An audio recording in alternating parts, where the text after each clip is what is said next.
ನಮಸ್ತೆ.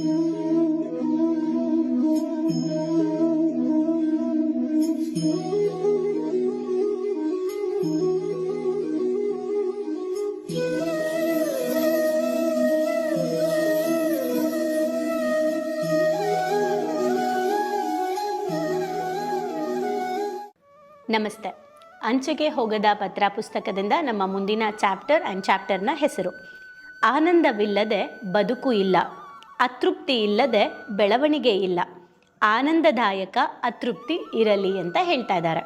ಎಷ್ಟು ಮೀನಿಂಗ್ಫುಲ್ ಇದೆ ಅಲ್ಲ. ಹ್ಯಾಪಿನೆಸ್ ಇಲ್ಲದೆ ಲೈಫೇ ಇಲ್ಲ.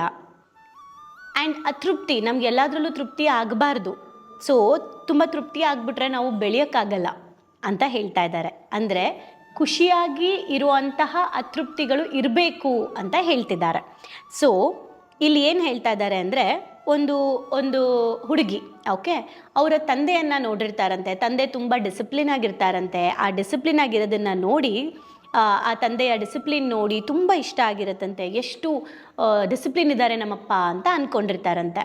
ಸೊ ಆ ಹುಡುಗಿಗೆ ಮದುವೆ ಆಗುತ್ತಂತೆ. ಮದುವೆ ಆದಮೇಲೆ ಆ ಹುಡುಗಿ ಗಂಡನ ಜೊತೆ ನನ್ನ ತಂದೆ ಥರ ಡಿಸಿಪ್ಲಿನ್ ಇಲ್ಲ ಅಂತ ಕಂಪೇರ್ ಮಾಡೋಕ್ಕೆ ಸ್ಟಾರ್ಟ್ ಮಾಡ್ತಾಳಂತೆ. ಓಕೆ, ನಾವೆಲ್ಲರೂ ನಮ್ಮ ಲೈಫಲ್ಲಿ ಮಾಡಿರ್ತೀವಿ, ಮಾಡ್ತಾ ಇರ್ತೀವಿ ಯೋಚನೆ ಮಾಡಿ, ಆಯಿತಾ? ಅಂದರೆ ಬೇರೆಯವ್ರ ಜೊತೆಗೆ ಕಂಪೇರ್ ಮಾಡಿಕೊಂಡು ನನ್ನ ಮಕ್ಕಳು ಹಿಂಗಿಲ್ಲ, ನನ್ನ ಗಂಡ ಹೀಗಿರಲ್ಲ, ನನ್ನ ಹೆಂಡತಿ ಹೀಗಿಲ್ಲ ಅಂತ ಮಾಡ್ತಿರ್ತೀವಿ. ಸೊ ಗಂಡನ ಜೊತೆಗೆ ಅದನ್ನು ಕಂಪೇರ್ ಮಾಡೋಕ್ಕೆ ಸ್ಟಾರ್ಟ್ ಮಾಡ್ತಾಳಂತೆ. ನಮ್ಮಪ್ಪ ಹಂಗಿದ್ರು, ನೀವು ಹಿಂಗಿಲ್ಲ, ನಮ್ಮಪ್ಪ ಹಿಂಗಿಡ್ತಿದ್ರು, ಈ ಥರ ಮಾಡಿ ಆ ಶಿಸ್ತನ್ನು ಗಂಡನಿಗೆ ಹೇಳಕ್ಕೆ ಹೋಗಿ ಅವಳು ಬೇಜಾರಾಗ್ತಾಳಂತೆ. ಅವಳ ಮೇಲೆ ಗಂಡನೂ ಬೇಜಾರಾಗ್ತಾರಂತೆ. ಸೊ ಇಲ್ಲಿ ಏನು ಮಿಸ್ ಆಯಿತು, ಬೇರೆಯವ್ರ ಜೊತೆಗೆ ಕಂಪೇರ್ ಮಾಡಿಕೊಂಡು ಎಕ್ಸ್ಪೆಕ್ಟ್ ಮಾಡಿ ತನ್ನ ಆನಂದವನ್ನು, ಸಂತೋಷವನ್ನು ಅವರು ಮಿಸ್ ಮಾಡಿಕೊಂಡ್ರು. ಓಕೆ, ಸೊ ಆನಂದ ಇಲ್ಲದೆ ಇರುವಂತಹ ಬದುಕನ್ನು ನೆಡ್ಸಕ್ಕೆ ಆಗಲ್ಲ ಅನ್ನೋದನ್ನು ಹೇಳ್ತಾ ಇದ್ದಾರೆ. ಹಾಗೆಯೇ ಒಂದು ಹುಡುಗ ಕೂಡ, ನಮ್ಮಮ್ಮ ಬೆಳಗ್ಗೆ ಎದ್ದು ಎಷ್ಟು ಕೆಲಸ ಮಾಡ್ತಿದ್ರು ಗೊತ್ತಾ, ನಮ್ಮನ್ನೆಲ್ಲ ಹೇಗೆ ಸಾಕಿದ್ರು ಗೊತ್ತಾ, ಎಷ್ಟು ಕಷ್ಟಪಟ್ಟರು ಗೊತ್ತಾ, ನೀನು ಇದೆಯಾ ಅಂತ ಹೇಳಿ ಒಬ್ಬ ಗಂಡ ಹೆಂಡತಿ ಜೊತೆಗೆ ಕಂಪೇರ್ ಮಾಡ್ಕೊಳ್ತಾರಂತೆ. ತಾಯಿ ಜೊತೆಗೆ ಹೆಂಡತಿನ ಕಂಪೇರ್ ಮಾಡ್ಕೊಳ್ತಾರಂತೆ. ಸೊ ಅದಕ್ಕೋಸ್ಕರ ಅಲ್ಲೂ ಕೂಡ ಆನಂದ ಮಿಸ್ ಆಗತ್ತಂತೆ, ಸಂತೋಷ ಮಿಸ್ ಆಗತ್ತಂತೆ. ಒಂದು ಆನಂದ ಇಲ್ಲದೆ ಇರುವಂತಹ ಅತೃಪ್ತಿ, ಈ ಕಡೆ ಸಂತೋಷ ಇಲ್ಲ, ಅದಕ್ಕೆ ನನಗೆ ಲೈಫ್ ಬಗ್ಗೆ ತೃಪ್ತಿನೂ ಇಲ್ಲ, ಸ್ಯಾಟಿಸ್ಫ್ಯಾಕ್ಷನ್ನೇ ಇಲ್ಲ ನನಗೆ. ಸೊ ಹಾಗಿದ್ದಾಗ ಲೈಫ್ನ ಲೀಡ್ ಮಾಡೋಕ್ಕಾಗಲ್ಲ. ಅದಕ್ಕೆ ಅವ್ರು ಏನು ಹೇಳ್ತಿರೋದು, ಆನಂದದಾಯಕ ಅತೃಪ್ತಿ ಇರಬೇಕು. ಅತೃಪ್ತಿ ಅನ್ನೋದು ನಮ್ಮ ಬೆಳವಣಿಗೆಯಲ್ಲಿರಬೇಕು. ಅಂದರೆ ಇಲ್ಲಿವರೆಗೂ ನನ್ನ ಲೈಫ್ ಏನಾಗಿದೆ ಅದು ಫೈನ್, ಬಟ್ ಇನ್ನೂ ಏನೋ ಮಾಡೋದಿದೆ, ನಾನು ಇಷ್ಟೇ ಅಲ್ಲ ನಾನು ಮಾಡಬೇಕಾಗಿರೋದು ಅಂತ ಅಲ್ಲಿ ನಾವು ಅತೃಪ್ತರಿಂದ ಇರಬೇಕು. ಆಗ ನಾವು ಇನ್ನೇನಾದರೂ ಮಾಡಬೇಕು ನನ್ನ ಜೀವನದಲ್ಲಿ ಅಂತ ಬೆಳವಣಿಗೆ ಕಡೆ ಯೋಚನೆ ಮಾಡ್ತೀನಿ. ಆದರೆ ಸಂಬಂಧಗಳಲ್ಲಿ ಅತೃಪ್ತಿ ಇರಬಾರ್ದು. ಆನಂದ ಏನಂತಾರೆ, ಸಂತೋಷನೂ ಮಿಸ್ ಆಗುತ್ತೆ. ಆ್ಯಂಡ್ ನಮ್ಗೆ ಯಾವತ್ತೂ ತೃಪ್ತಿ ಸಿಗೋದೇ ಇಲ್ಲ, ಬದುಕೇ ಇರೋದಿಲ್ಲ ಅಂತ ಹೇಳ್ತಾ ಇದ್ದಾರೆ. ಹಾಗೆಯೇ ನಿಮ್ಮ ಅಣ್ಣನ ಹ್ಯಾಂಡ್ ರೈಟಿಂಗ್ ನೋಡು ಎಷ್ಟು ಚೆನ್ನಾಗಿದೆ, ನಿಮ್ಮ ಅಣ್ಣ ಎಷ್ಟು ಚೆನ್ನಾಗಿ ಡ್ರಾಯಿಂಗ್ ಮಾಡ್ತಾನೆ, ನಿಂದು ನೋಡು ಅಂತ ಅಣ್ಣ ತಮ್ಮನ ಮಧ್ಯ ಕಂಪೇರ್ ಮಾಡಿ ಅಲ್ಲೂ ಕೂಡ ಪೇರೆಂಟ್ಸ್ಗಳು ಅತೃಪ್ತಿಯಿಂದ ಇರ್ತಾರೆ ಒಂದು ಮಗು ಮೇಲೆ. ಆ ಮಗು ಕೂಡ ಆ ಪೇರೆಂಟ್ ಮೇಲೆ ಅತೃಪ್ತಿಯಿಂದ ಇರುತ್ತೆ, ಜೊತೆಗೆ ಅಣ್ಣನ ಮೇಲೂ ಅತೃಪ್ತಿಯಿಂದ ಇರುತ್ತೆ. ಅಲ್ಲಿ ಆನಂದನೂ ಮಿಸ್ ಆಯಿತು, ಸಂತೋಷನೂ ಮಿಸ್ ಆಯಿತು ಅಂತ ಹೇಳ್ತಿದ್ದಾರೆ. ಹಾಗೆಯೇ ಇಲ್ಲಿ ನಾವು ಕೆಲಸ ಮಾಡೋರು, ಓಕೆ, ಯಾವುದಾದ್ರೂ ಒಂದು ಕಂಪ್ನಿಲಿ ಕೆಲಸ ಮಾಡೋರು, ಹಿಂದೆ ನಾನು ಕೆಲಸ ಮಾಡ್ತಾ ಇದ್ನಲ್ಲ, ಅಲ್ಲಪ್ಪ ಹೆಂಗಿತ್ತು ಗೊತ್ತಾ ಸಿಸ್ಟಮು, ಇಲ್ಲಿ ಅವೆಲ್ಲ ಇಲ್ಲ ಅಂದಾಗ ಕೆಲಸ ಮಾಡೋಕ್ಕೆ ಬೇಜಾರಾಗುತ್ತೆ. ಆ ಕಂಪ್ನಿಗೆ ಬಂದಿರೋದಕ್ಕೆ ನಮಗೆ ಯಾಕಾದರೂ ಬಂದೋ ಅಂತ ಅನಿಸುತ್ತೆ. ಅಲ್ಲಿ ನಾವು ಸಂತೋಷ, ಆನಂದವನ್ನು ಮಿಸ್ ಮಾಡ್ಕೋತೀವಿ. ಆಗ ನಾವು ಕೆಲಸನೂ ಕೂಡ ಖುಷಿಯಾಗಿ ಮಾಡೋಕ್ಕಾಗಲ್ಲ. ಸೊ ಬದುಕು, ಆನಂದ ಇಲ್ಲದೆ ಇರುವಂತಹ ಬದುಕು ವೇಸ್ಟ್ ಅಂತ ಹೇಳ್ತಾ ಇದ್ದಾರೆ. ಸೊ ಇಲ್ಲಿ ನಾವು ನೋಡಬೇಕಾಗಿರೋದೇನೆಂದರೆ, ಆ್ಯಂಡ್ ತುಂಬ ಚೆನ್ನಾಗಿ ಹೇಳ್ತಾ ಇದ್ದಾರೆ, ಯಾಕಂದರೆ ತುಂಬ ಜನ ಈ ಪ್ರಶ್ನೆ ಕೇಳ್ತಾ ಇರ್ತಾರೆ, ಎಕ್ಸ್ಪೆಕ್ಟೇಷನ್ ಮಾಡಲೇಬಾರ್ದಾ? ಎಕ್ಸ್ಪೆಕ್ಟೇಷನ್ ಇಲ್ಲದೆ ಯಾರಾದರೂ ಬದುಕಕ್ಕೆ ಸಾಧ್ಯನಾ? ಒಂದು ಸ್ವಲ್ಪನೂ ಎಕ್ಸ್ಪೆಕ್ಟೇಷನ್ ಮಾಡದೆ ಹೇಗೆ ಬದುಕೋಕ್ಕಾಗುತ್ತೆ ಅಂತ ಕೇಳ್ತಾರಲ್ಲ, ಅದಕ್ಕೆ ಇಲ್ಲಿ ಆನ್ಸರ್ ಕೊಟ್ಟಿದ್ದಾರೆ. ನಿರೀಕ್ಷೆ ಸಮಸ್ಯೆ ಅಲ್ಲ, ಎಕ್ಸ್ಪೆಕ್ಟೇಷನ್ ಪ್ರಾಬ್ಲಮ್ ಅಲ್ಲ.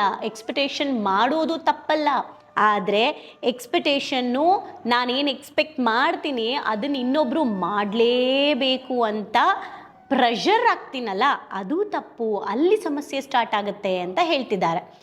ನಿರೀಕ್ಷೆಗಳ ಜೊತೆಗೆ ನನಗೆ ಏನಂತಾರೆ, ನಿರೀಕ್ಷೆ ಓಕೆ, ನಿರೀಕ್ಷೆ ಮಾಡ್ತಾ ಕೂತ್ಕೋತೀನಿ, ನಾನು ಎಕ್ಸ್ಪೆಕ್ಟ್ ಮಾಡಿದೆ, ಅದ್ರ ಜೊತೆಗೆ ಮಾಡಲೇಬೇಕು ಅಂತ ಒತ್ತಾಯ ಹಾಕ್ತೀನಲ್ಲ, ಅಲ್ಲಿ ನಮಗೆ ಸಮಸ್ಯೆ ಬರುತ್ತೆ ಅಂತ ಹೇಳ್ತಿದ್ದಾರೆ. ಅಂದರೆ ಒಂದು ಹುಡುಗಿಗೆ ಹೇಗೆ ತಂದೆಗೆ ಡಿಸಿಪ್ಲಿನಲ್ಲಿ 10/10 ಕೊಡ್ತಾರೆ, ಅದೇ ಗಂಡಂಗೆ 4/10 ಕೊಡ್ತಾಳೆ. ಓಕೆ, ಅಲ್ಲಿ ಅವಳಿಗೂ ತೃಪ್ತಿ ಇಲ್ಲ, ಗಂಡಂಗೂ ತೃಪ್ತಿ ಇಲ್ಲ. ಆದರೆ ಇಲ್ಲಿ ನಾನು ಆನಂದವಾಗಿರೋದಕ್ಕೆ, ತೃಪ್ತಿಯಿಂದ ಇರೋದಕ್ಕೆ ಏನು ಮಾಡಬೇಕು ಅಂದರೆ, ಆ ಹುಡುಗಿ ತನ್ನ ಗಂಡನ ಸ್ವಭಾವನೇ ಬೇರೆ, ನನ್ನ ತಂದೆಯ ಸ್ವಭಾವನೇ ಬೇರೆ. ನನ್ನ ಗಂಡನ ನೇಚರ್, ಪ್ರಕೃತಿನೇ ಬೇರೆ, ನನ್ನ ತಂದೆಯ ಪ್ರಕೃತಿನೇ ಬೇರೆ. ನನ್ನ ಗಂಡ ಬೆಳೆದಂಥ ಪರಿಸರನೇ ಬೇರೆ, ನನ್ನ ತಂದೆ ಬೆಳೆದಂಥ ಪರಿಸರನೇ ಬೇರೆ. ನನ್ನ ಗಂಡನ ತಂದೆ ತಾಯಿನೇ ಬೇರೆ, ನನ್ನ ತಂದೆಯ ತಂದೆ ತಾಯಿನೇ ಬೇರೆ. ನನ್ನ ಗಂಡಂಗೂ ನನ್ನ ಗಂಡಂಗೂ ಮತ್ತು ನನ್ನ ತಂದೆಗೂ ಕೂಡ ಇದ್ದಂಥ ಪರಿಸ್ಥಿತಿಗಳು ಬೇರೆ. ಇದನ್ನ ಅರ್ಥ ಮಾಡಿಕೊಂಡ್ರೆ ನಾವು ಯಾರ ಜೊತೆಗೂ ಯಾರನ್ನು ಕಂಪೇರ್ ಮಾಡಲ್ಲ. ನಾವು ಯಾರ ಜೊತೆಗೂ ಯಾರನ್ನು ಕಂಪೇರ್ ಮಾಡಿ ಇವ್ರಂಗಿಲ್ಲ ಅಂತ ಅವ್ರ ಮೇಲೆ ಎಕ್ಸ್ಪೆಕ್ಟೇಷನ್ ಮಾಡಲ್ಲ. ಯಾವಾಗ ನಮಗೆ ಈ ದೃಷ್ಟಿಕೋನ ಅರ್ಥ ಆಗುತ್ತೆ, ಅವರು ಇವರಲ್ಲ, ಇವರು ಅವರಲ್ಲ ಅಂತ, ಆಗ ನಾವು ನೆಮ್ಮದಿಯಿಂದ ಇರ್ಬೋದು. ಅವರು ಇವರು ಇರಲಿ, ನಾನು ಅವರಲ್ಲ, ಅವರು ನಾನಲ್ಲ, ನಾನು ಅವ್ರಾಗಕ್ಕಾಗಲ್ಲ, ಅವರು ನಾನಾಗಕ್ಕಾಗಲ್ಲ. ಎದುರುಗಡೆ ಇರೋ ವ್ಯಕ್ತಿಯ ಎಕ್ಸ್ಪೆಕ್ಟೇಷನ್ನ ಎಲ್ಲನೂ ನಾನು ಕಂಪ್ಲೀಟ್ ಮಾಡೋಕ್ಕಾಗಲ್ಲ. ಹಾಗೆ ನನ್ನ ಎಲ್ಲ ಎಕ್ಸ್ಪೆಕ್ಟೇಷನ್ನ ಎದುರುಗಡೆ ಇರೋವಂಥ ವ್ಯಕ್ತಿ ಕಂಪ್ಲೀಟ್ ಮಾಡೋಕ್ಕಾಗಲ್ಲ.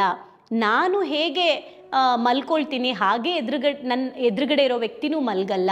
ನಾನು ಹೇಗೆ ಕೂತ್ಕೋತೀನಿ, ನಾನು ಹೇಗೆ ನಡೀತೀನಿ ಹಾಗೇ ಆ ವ್ಯಕ್ತಿನೂ ಮಾಡಲ್ಲ, ಆ ವ್ಯಕ್ತಿ ಥರ ನಾನು ಮಾಡಲ್ಲ. ಸೊ ಇದನ್ನು ಒಪ್ಕೊಂಡ್ರೆ ಬದುಕು ಆನಂದವಾಗಿರುತ್ತೆ, ತೃಪ್ತಿ ಆಗಿರ್ಬೋದು. ನಾವು ಸಂಬಂಧಗಳಲ್ಲಿ ತೃಪ್ತಿ ಬೇಕು ಅಂತ ಅರ್ಥ ಮಾಡಿಸಿದ್ದಾರೆ.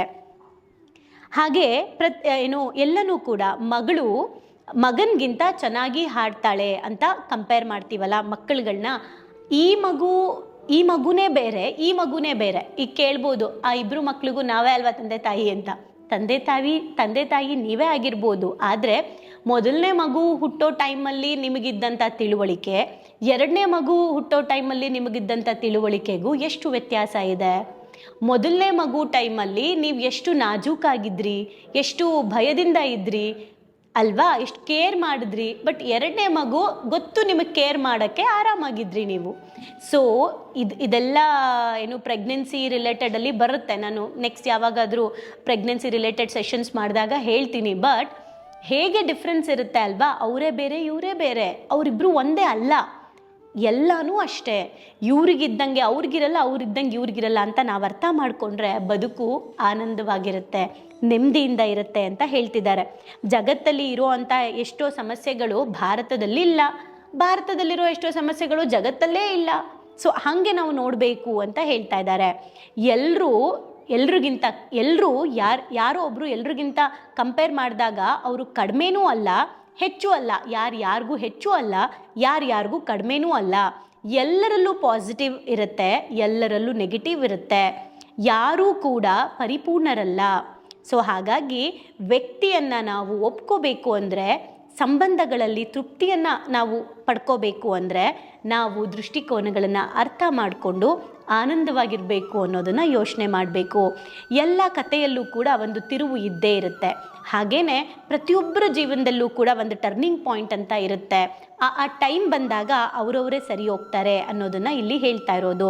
ಸೊ ನನ್ನ ನಿರೀಕ್ಷೆಗೆ ತಕ್ಕಂತೆ ಇನ್ನೊಬ್ಬರು ಇರಬೇಕು ಅನ್ನೋದನ್ನು ಎಕ್ಸ್ಪೆಕ್ಟ್ ಮಾಡೋದ್ರಿಂದನೇ ನನ್ನಲ್ಲಿ ಅತೃಪ್ತಿ ಬರುತ್ತೆ. ಅದ್ರ ಬದಲು ನನ್ನ ಬೆಳವಣಿಗೆಯಲ್ಲಿ ನಾನು ಅತೃಪ್ತಿನ ತಗೊಂಡ್ರೆ, ನನ್ನ ಒಂದು ಕೆಲಸದಲ್ಲಿ ಇನ್ನೂ ನಾನು ಇಂಪ್ರೂವ್ ಆಗಿಲ್ಲ ಅಂತ ನನ್ನ ಕೆಲಸದಲ್ಲಿ ನಾನು ಅತೃಪ್ತಿಯಿಂದ ಇದ್ದರೆ ನನ್ನ ಬೆಳವಣಿಗೆ ಮತ್ತು ಅಭಿವೃದ್ಧಿ ಆಗುತ್ತೆ ಅಂತ ಹೇಳ್ತಾ ಇದ್ದಾರೆ. ಸೊ ಎಷ್ಟು ಚೆನ್ನಾಗಿದೆ ಅಲ್ವಾ. ನಾನು ಎಕ್ಸ್ಪೆಕ್ಟ್ ಮಾಡಬೇಕಾಗಿರೋದು ನನ್ನ ಮೇಲೆ ನಾನು ಎಕ್ಸ್ಪೆಕ್ಟ್ ಮಾಡಬೇಕು, ಇನ್ನೇನು ಬೆಸ್ಟ್ ಮಾಡ್ಬೋದು ನಾನು ಅಂತ, ಇನ್ನೊಬ್ರು ಏನು ಬೆಸ್ಟ್ ಮಾಡ್ಬೋದು ಅಂತ ಅಲ್ಲ ಅನ್ನೋದನ್ನು ಹೇಳ್ತಿದ್ದಾರೆ. ಸೊ ನೀವೇನಾದರೂ ಅತೃಪ್ತಿ ಪಡ್ಕೋತೀರಾ ಅಂದರೆ ನಿಮ್ಮ ಕೆಲಸದ ಮೇಲೆ ಪಡ್ಕೊಳ್ಳಿ, ಸೊ ನೀವು ಇಂಪ್ರೂವ್ ಆಗ್ತೀರಾ ಅಂತ. ಸೊ ಎಲ್ಲನೂ ಅಷ್ಟೇ, ಎಲ್ಲ ಜಗತ್ತಲ್ಲಿ ಎಲ್ಲ ವಿಷಯಕ್ಕೂ ಕೂಡ ಎಲ್ಲದಕ್ಕೂ ಕೂಡ ಒಂದಲ್ಲ ಒಂದು ನಾವು ಮಾರ್ಕ್ಸ್ ಕೊಡ್ತೀವಿ ಅಂದರೆ, ಕೆಲವುದಕ್ಕೆ ನಾವು 10 ಕೊಡ್ತೀವಿ, ಕೆಲವುದಕ್ಕೆ 5 ಕೊಡ್ತೀವಿ. ಹಾಗಂತ 10 ತೆಗ್ದಿರೋದು ಕರೆಕ್ಟು, 5 ತೆಗ್ದಿರೋದು ತಪ್ಪು ಅಂತನೂ ಅಲ್ಲ. ಎಲ್ಲ ಕೂಡ ನಮಗೆ ಹೆಂಗೆ ಬೇಕು ಹಾಗೆ ಮಾಡ್ಕೊಂಡಿರ್ತೀವಿ. ಸೊ ಆನಂದದಿಂದ ಇಲ್ಲ ಅಂದರೆ ಅದು ಬದುಕೇ ಅಲ್ಲ. ಅತೃಪ್ತಿ ಬೆಳವಣಿಗೆಗೆ ಇರಲಿ, ಆದರೆ ಸಂಬಂಧಕ್ಕಲ್ಲ ಅಂತ ಹೇಳ್ತಿದ್ದಾರೆ. ಹಾಗಾಗಿ ಬೆಳವಣಿಗೆಯಲ್ಲಿ ಅತೃಪ್ತಿ ಇರಲಿ, ಬದುಕಿನಲ್ಲಿ ಆನಂದವಿರಲಿ. ಆನಂದವಾಗಿ ಅತೃಪ್ತಿಯಿಂದ ಇದ್ದರೆ ಬದುಕು ಚೆನ್ನಾಗಿರುತ್ತೆ ಅಂತ ಹೇಳ್ತಿದ್ದಾರೆ. ಆ್ಯಂಡ್ ನೀವು ಪ್ರೀತಿಸುವ ರೀತಿಯಲ್ಲಿ ನಾನು ಸಂತೃಪ್ತನಿದ್ದೇನೆ. ಅಂದರೆ ನಮ್ಮನ್ನು ಯಾರಾದರೂ ಪ್ರೀತಿಸ್ತಿದ್ದಾರಲ್ಲ, ನೀವು ಹೇಗೆ ನನ್ನನ್ನು ಪ್ರೀತಿಸ್ತಿದ್ದೀರಾ ಆ ನಿಮ್ಮ ಪ್ರೀತಿಯಲ್ಲಿ ನಾನು ಸ್ಯಾಟಿಸ್ಫ್ಯಾಕ್ಷನ್ ಆಗಿದ್ದೀನಿ, ನಿಮ್ಮ ಪ್ರೀತಿಯಲ್ಲಿ ನಾನು ಸಂತೃಪ್ತಿ ಆಗಿದ್ದೀನಿ.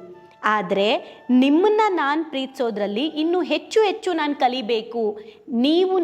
ನೀವು ನನಗೆ ಕೊಡ್ತಾ ಇರೋ ಪ್ರೀತಿಗೆ ನಾನು ತೃಪ್ತಿಯಿಂದ ಇದ್ದೀನಿ, ನಾನು ನಿಮಗೆ ಕೊಡ್ತಿರೋ ಪ್ರೀತಿಯಲ್ಲಿ ಅತೃಪ್ತಿಯಿಂದ ಇದ್ದೀನಿ ಅಂದಾಗ ನಮ್ಮ ಬೆಳವಣಿಗೆ, ನಮ್ಮ ಅಪ್ಗ್ರೇಡ್, ನಮ್ಮ ಅಪ್ಲಿಕೇಶನ್ಸ್ ಜಾಸ್ತಿ ಆಗುತ್ತೆ. ಸೊ ನಾವು ಬೆಳವಣಿಗೆ ಅಭಿವೃದ್ಧಿನ ಹೊಂದುತ್ತೀವಿ, ಜನಗಳನ್ನ ನೋಡೋ ರೀತಿ ಬದಲಾಗುತ್ತೆ, ನಮ್ಮಲ್ಲಿ ಕೆಲಸಗಳು ಜಾಸ್ತಿ ಆಗುತ್ತೆ. ಹಾಗಾಗಿ ಸಂತೋಷವಾಗಿ ಇರೋದ್ರ ಜೊತೆಗೆ ಎಲ್ಲಿ ಸಂಬಂಧಗಳಲ್ಲಿ ಅತೃಪ್ತಿನ ಇಟ್ಕೊಳ್ದೆ ನಮ್ಮ ಕೆಲಸದಲ್ಲಿ ಅತೃಪ್ತಿನ ಇಟ್ಕೊಳ್ಳೋಣ. ಆನಂದವಾಗಿಲ್ಲ ಅಂದರೆ ಅದು ಬದುಕೇ ಅಲ್ಲ ಅಂತ ಹೇಳ್ತಿದ್ದಾರೆ.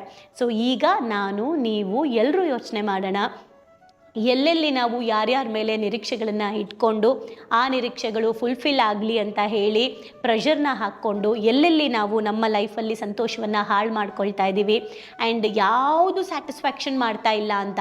ಕೆಲವೊಂದು ಟೈಮ್ ಹೇಳ್ತಾರೆ, ಲೈಕ್ ನನ್ನ ಮಕ್ಕಳಿಗೆ ತೃಪ್ತಿ ಮಾಡಿಸೋಕ್ಕೆ ಆಗಲ್ಲ ಅಂತ. ಗಂಡಂದಿರು ಹೇಳೋದು ನಾವು ಕೇಳಿರ್ಬೋದು, ನಾನು ಹೆಂಡತಿಗೆ ಎಷ್ಟು ಕೊಡ್ಸಿದ್ರು ತೃಪ್ತಿ ಆಗಲ್ಲ ಅಂತ, ಇವ್ನಿಗೆ ಎಷ್ಟು ತಿನ್ನಕ್ಕೆ ಕೊಡ್ಸಿದ್ರು ಇವ್ನು ತೃಪ್ತಿ ಆಗಲ್ಲ ಅಂತ. ಸೊ ತೃಪ್ತಿ ಆಗೋ ವಿಚಾರದಲ್ಲಿ ಏನಂದರೆ, ನಾವು ಸಂಬಂಧದಲ್ಲಿ ತೃಪ್ತಿ ಹೊಂದಬೇಕು. ಅಂದರೆ ಅವರು ಕೊಡೋದ್ರಲ್ಲಿ ನಾವು ತೃಪ್ತಿ ಹೊಂದಬೇಕು, ನಾವು ಕೊಡೋದ್ರಲ್ಲಿ ಅತೃಪ್ತಿಯಿಂದ ಇರಬೇಕು. ಆಗ ನಾವು ಇನ್ನೂ ಹೆಚ್ಚು ಹೆಚ್ಚು ಕೊಡ್ಬೋದಲ್ವಾ. ಸೊ ಒಂದು ಸ್ವಲ್ಪ ನಾವೆಲ್ಲರೂ ಆರ್ಡಿನರಿಯಾಗಿ ಯೋಚನೆ ಮಾಡೋದಕ್ಕಿಂತ ಸ್ವಲ್ಪ ಎಕ್ಸ್ಟ್ರಾ ಆರ್ಡಿನರಿಗೆ ಆ್ಯಡ್ ಮಾಡಿ ಎಕ್ಸ್ಟ್ರಾರ್ಡಿನರಿಯಾಗಿ ಯೋಚನೆ ಮಾಡ್ಬೋದಲ್ವಾ. ಸಂತೋಷವಾಗಿರೋಣ ಆ್ಯಂಡ್ ಸಂತೋಷವಾಗಿದ್ರೇ ಅದು ನಿಜವಾದ ಬದುಕು. Thank you.